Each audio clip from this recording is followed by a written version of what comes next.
He soaked a bunch of model airplanes in the bathtub, then carefully peeled off the logos and stuck them onto forged checks. Excuse me. You have the most beautiful eyes I have ever seen. Add in some smooth talking, and just like that, he conned his way to his first payday. After that, there was no stopping him, and he was only 16 years old. Frank had just transferred to a new school, and on his very first day, the school bully picked on him. But he happened to be wearing a suit that day. Yeah, it looks like the substitute teacher. So a light bulb went off. He walked up to the front of the class and wrote his name on the board. Quiet down, people! My name is Mr. Abagnale. That's Abagnale, not Abagnale, not Abagnale, but Abagnale. Take your seats! The students were instantly stunned, and the bully completely tamed. He even kept his cool and talked the real substitute teacher into leaving. I always sub for Roberta. Excuse me, why aren't you reading? I'll never come back to Bellarmine Jefferson again. By the time the school caught on, he'd already taught French for an entire week, and even held a parent-teacher conference. You what? Your son held a teacher-parent conference yesterday and was planning a class field trip to a French bread factory in Trenton. Do you see the problem we have? His extraordinary gift for deception was something he was born with, and it ran in the family. That same year, Frank's father had made it into high society, a successful man with a wealthy household, but luck wasn't on his side. Overnight, a financial crisis hit and buried him in debt, so he fell back on his old tricks. Darcy, is this yours? I just found it in the parking lot. Must have slipped right off your neck. He bribed a store clerk with a cheap necklace and got Frank fitted in an expensive suit. With a luxury car and a driver for show, the bank manager treated him like a VIP. But no matter how silver his tongue was, the bank wasn't about to take a risk and lend money to a tax evader. Sir, you're being investigated by the government for tax fraud. So his cash flow dried up completely. He had to sell the car, sell the house. The family fell from grace. On his 16th birthday, his father gave Frank a special gift, a bank account with a checkbook. From that point on, his life would be inseparable from those checks. His mother was long used to a life of luxury, so his parents divorced right in front of him, and they put a cruel choice right in front of Frank, asking him to pick a side. Frank, just write down the name. This will all be over. It's gonna be okay. But he made a third choice. He ran as fast as he could, straight to the train station. He was flat broke, so he used his father's check to buy a train ticket to New York. In a fit of rage, he left home for good. He drifted from place to place on bad checks. Getting kicked out of hotels in the middle of the night was routine. Look, it's midnight, Mr. Mudrick. Where am I gonna go? You're a goddamn kid. Go home. Survival was a serious problem, so he started scheming. He carefully scraped the birth year off his ID with a blade, making himself 10 years older, and even changed the name on it. The next day at the bank, he put on a mature act, trying to cash a bad check, but the bank had a policy against out-of-state checks, and the teller turned him down, but he came prepared. Ashley, you know what I found on the sidewalk out there? The necklace trick, his dad's go-to move that never failed. But this time, luck wasn't on his side. The bank manager had already spotted something off about him. Is there something I can help you with, son? He tried several banks and struck out every time, then by chance. A stunning sight on the street gave him an idea. Airline pilot's a prestigious, highly respected profession. So he made a bold decision. He posed as a student and waltzed right into the airline company to do some research. The arrogant supervisor handed him an expired license. With that, Frank called the company and ordered a uniform. And just like that, he transformed into a young hotshot pilot, the most dashing guy on the street, irresistible. With this new identity, he successfully cashed a check at the very same bank that rejected him. The manager even fell over himself, trying to get on his good side. Well, it's a pleasure to meet you, John. I'll be back again. Good. He also discovered something unexpected. This uniform was basically an all-access pass to free money wherever he went, and pilot payroll checks could be cashed for even more. So he started perfecting the art of forging airline checks, and even hitched free rides on planes. Are you my deadhead? He had the pilot routine down to a science, but knew absolutely nothing about the actual aircraft. Have a seat. Thank you. Oh, and he was also afraid of heights. He sweet-talked a bank employee and learned how checks are verified for fraud. Then he picked up a check printing press at a government auction. His check forgery went into overdrive after that, and eventually caught the FBI's attention. His trail of crimes had already spread across the entire country. In less than a year, he'd stolen over $1 million. I have plenty of money. First thing he did was buy his dad a luxury car, but the good times didn't last. The FBI had locked onto his location. His forged checks were now identical to the real thing. But Agent Carl had no idea what he looked like.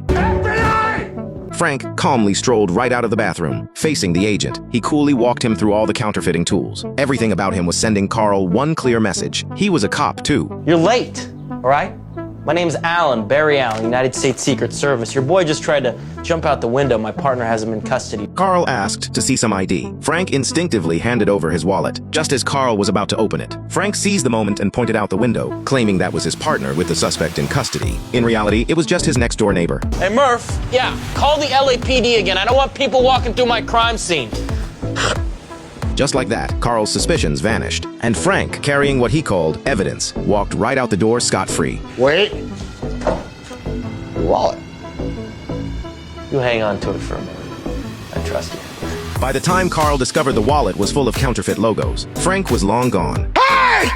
12 years on the force, and he got played just like that. Carl swore he'd catch him with his own hands, but the only lead he had was a name, Barry Allen. He searched for that name everywhere, like a needle in a haystack, until a waitress cracked the code for him. Barry Allen, The Flash. He'd been played again, but then it hit him. Only a kid would be into comic books. The check thief was just a kid. I want you to contact NYPD for every all-points juvenile runaways in New York City. They narrowed it down and tracked Frank's mother to her new home. They also uncovered his real identity. Our unsub's name is Frank Abagnale Jr., age 17. His mother still had no idea about Frank's crimes. Just tell me how much yours and I'll pay you back. So far, it's about $1.3 million. Soon, the Skyway bandit made national headlines. The airline supervisor was furious, but he had no clue the student in front of him was the guy. Skyway man. And the media, chasing sales, dubbed him the James Bond of the skies. Did you say Bond. James Bond. As for that nickname, the movie version of Bond filled him with pride. He immediately ordered a Bond-style suit and a sports car, and started spending money like it grew on trees. The fine clothes and handsome face kept the ladies coming. From then on, he was living the Bond lifestyle. Hello? On Christmas Eve, Carl got a surprise phone call. It was Frank. Hello, Carl. He wasn't taunting him. He was actually apologizing, but Carl could see right through him. He was lonely. You didn't call just to apologize, did you? What do you mean? You have no one else to call. Carl scored one back. Frank knew getting Carl to let him off the hook was never going to happen. His days as a fake pilot were numbered, so he changed his name and hid out in Atlanta, living the life of a mysterious millionaire. At a hospital, he happened to catch the eye of a nurse named Brenda. That gave Frank a wild idea. He found himself a brand new career. I'm a doctor. He cut out a school emblem, coated the back with glue, and carefully stamped a perfect Gothic letter imprint onto paper. Then he pressed on a copper seal, and just like that, he was a Harvard Medical School graduate. Pretty impressive resume, Dr. Connors. The fancy diploma landed him a position as chief resident, with 6 interns under him and 20 nurses, including Brenda. During the day, he watched medical dramas at home. At night, he showed up at the hospital and faked his way through. One night, an emergency came in. A little boy with a broken leg needed surgery right away. That was the chief resident's job, but he knew nothing about surgery and hated the sight of blood. Luckily, 2 interns were standing right next to him. Dr. Harris. Yes? Do you concur? Concur with what, sir? I think we should take an x-ray, then stitch him out and put him in a walking cast. Very good, Dr. Ashton. Very good. Well, you don't seem to have much need for me. Carry on. The interns were eager to prove themselves. What they didn't know was their phony mentor was in the next room throwing up from the sight of it. He realized being a doctor was way too risky. When he found out Brenda's father was a lawyer, he wasted no time committing himself to her. And just like that, he had a new plan: become a lawyer. Thinking about getting back into law. Oh, my. Are you a doctor or a lawyer? His answer, he claimed he had degrees in both medicine and law. As for the law degree, he casually said he graduated from Berkeley Law. As luck would have it, that was also Brenda's father's alma mater, a doctor lawyer with 2 degrees. Brenda and her mother thought they'd hit the jackpot, but her father wasn't so sure about this coincidence, so he tested him by asking what a certain old professor named his dog. After his brain kicked into high gear, Frank answered, I'm sorry, the dog was dead. How unfortunate. His answer put that conversation to rest for good and won over the entire family's trust. Meanwhile, Carl followed the trail and found Frank and his father's place. As a father, he stood firm and refused to give up his son, but he slipped up. Among the messy pile of letters on the table, sharp-eyed Carl spotted one. It was from Frank. He quickly memorized the return address and raced all the way to Atlanta. He raided Frank's upscale apartment, but nobody was home. However, he found the fake Harvard medical diploma. Then he brought a whole team to the hospital, but he was one step too late. All that was left on the desk was Frank's check printing machine. which also told Carl something. Frank had already moved on to something new. With his future father-in-law pulling the strings, Frank became a real practicing lawyer. Congratulations. Thank you, sir. As for courtroom technique, his teacher was still the movies. Ladies and gentlemen of the jury, this is irrefutable evidence that the defendant is in fact lying. It was just a preliminary hearing. No plaintiff, no defendant, no jury in the courtroom. The judge was completely thrown off. Son, what in the hell is wrong with you?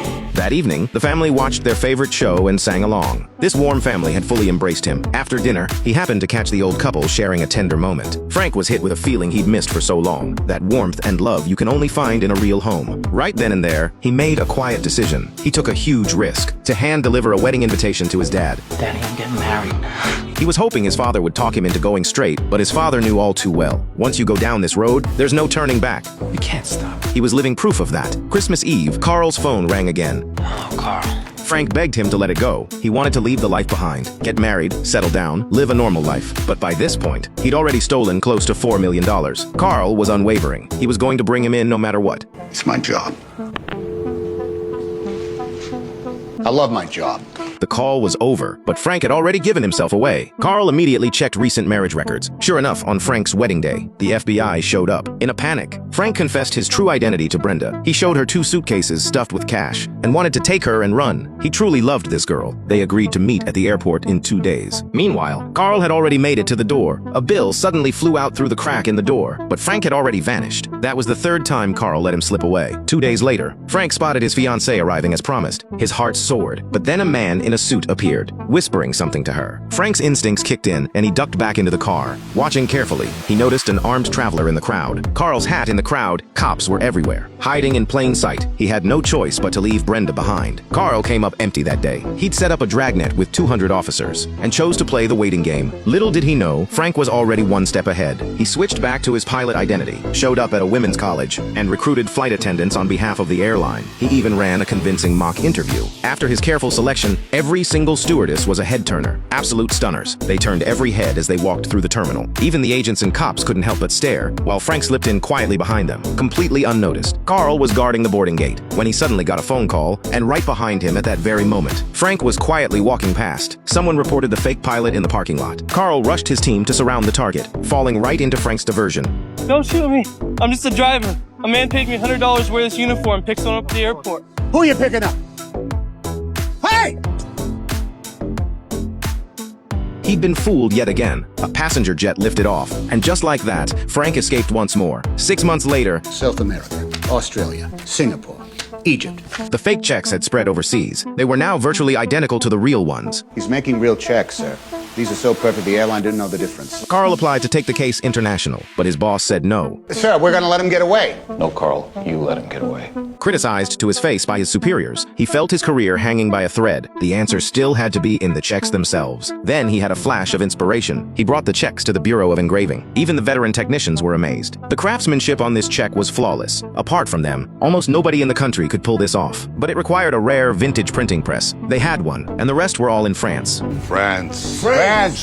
That suddenly clicked for Carl. Frank's mother was French. Her hometown was a small village called Montrichard. Christmas Eve, 1967. Carl walked the streets of Montrichard. He hesitated for a moment, then stepped into a hidden print shop.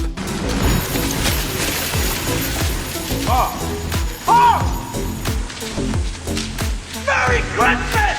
How is it that we're always talking on Christmas, Carl? Every Christmas, I'm talking to you! 19-year-old Frank was now cornered with nowhere to run. The place was surrounded by police. After Carl talked him down, Frank surrendered. But the moment he stepped outside, the French police shoved Carl aside and arrested Frank themselves. They would lock Frank away in a French prison forever, never to see daylight again. 2 years later, on Christmas Eve, Carl arrived with extradition papers to retrieve Frank. He'd been locked in a fortress of a maximum security cell. His only contact with the outside world was through a tiny slot. 2 years seemed to have broken his spirit completely, so Carl called in a doctor. The moment his guard was down, the man on the stretcher was gone. Frank. Frank sprinted toward the exit. Inmates were cheering at the top of their lungs until the warden pointed a gun at him. That's when he finally stopped. Okay, Carl.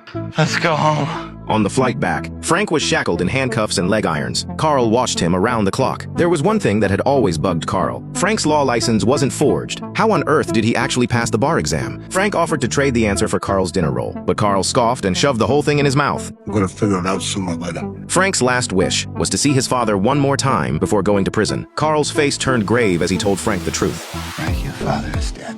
I'm sorry. Learning his father had suddenly passed away, Frank was devastated. Carl escorted him to the restroom. After a burst of hysterical screaming, everything went silent. They had to break down the door. He was gone. Carl spotted screws on the floor. The toilet was connected to the cargo hold. Frank! Frank!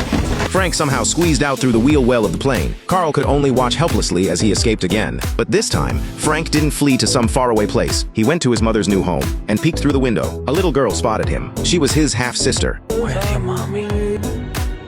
He's loaded lots of toys and goodies. This was the last thing Frank wanted to see. The police were right behind him. Frank didn't resist. He asked to turn himself in. Get me in the car, please. Because he had already been replaced in his mother's heart, Frank was sentenced to 12 years in solitary confinement. On Christmas Day, Carl brought Frank the latest issue of The Flash. Carl had been busy lately with a new check fraud case. Frank took one glance at the check and immediately identified the suspect. It's a teller at the bank.